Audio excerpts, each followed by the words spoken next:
ProtoLAB stands for Prototyping Laboratory, so we try to organize workshops where students can design and build their own design. So actually they can go through the whole path from the first sketch until the production of the prototype of some spatial structure, whether it is a pavilion or bench or small architectural object.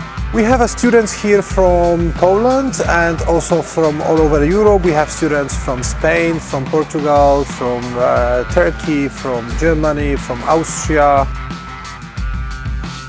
So from didactic point of view, the cooperation between the students from different universities, different countries, allows them to understand their different cultural backgrounds, but also to understand how different people from different universities face challenges.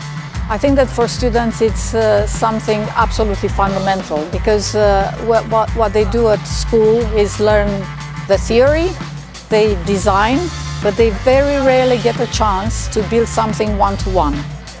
So this is such a rare opportunity to have such a big space, to have all the machinery, and also the expertise which comes from either other tutors or technicians, the Makita guy. So yeah, we are surrounded by people who know their stuff.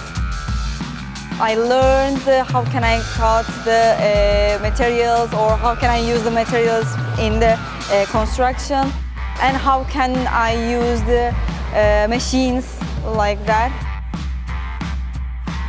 and how can I working with the groups, with the other people from the other countries. Yeah, for me, what was really interesting was to design in a really fast way, because we designed a whole small pavilion in just 1 week. And another thing was also to work actually with the material and also how to use the machines. The workshop is fantastic because usually in architectural education you don't have the chance to build or to fabricate what you design. Here the students not only design something, but they build it. And that experience is something that is going to be precious for their future career.